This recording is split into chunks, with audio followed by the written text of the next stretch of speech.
maybe talk about maybe the balance of focus in the earlier grades against these two pillars, both as it relates to reading and writing, because what we're learning today, and I hope our listeners are understanding, there is the same house, the same roof of reading, comprehension, and writing, composition. They're supported by the same skills.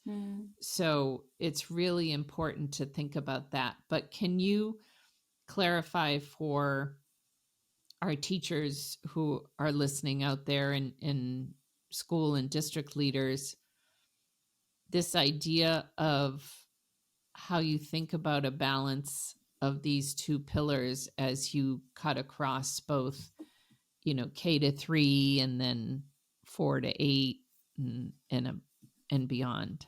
Yeah, absolutely. That's a really important point, and that could be very confusing.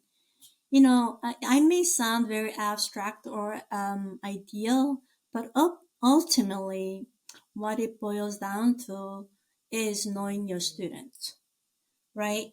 So the point here is that, we don't, all these things are necessary. So our job, is, helping students develop all these skills. But depending on where students are, the reason why there's so much focus on, lexical literacy in primary grades is because by development, these are, where students are, right?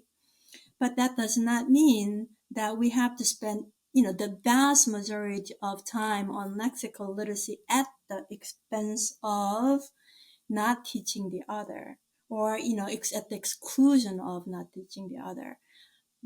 So if you think about K-2, I would, so if I go back to my, the classrooms, K-2, then I would teach, the lexical literacy and the related pieces like, print related emergent literacy skills. But then at the same time, I would also, devote time to help support teach, children develop vocabulary knowledge, building background knowledge, and, developing, making inference, all these pieces. I would do that.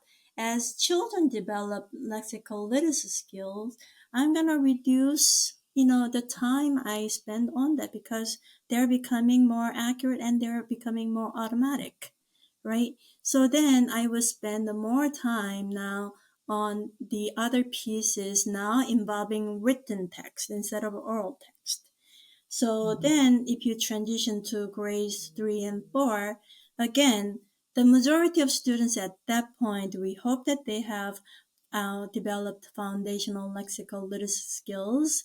They have automaticity. Then you would really engage in the comprehension of meaning making, deep meaning making, now using written text. Again, nonetheless, those students, there will be a group of students, small number of students, I hope, who still need instruction on the lexical literacy. Then I would actually have to devote some part of my instructional time for those particular group of students on the lexical literacy side of it.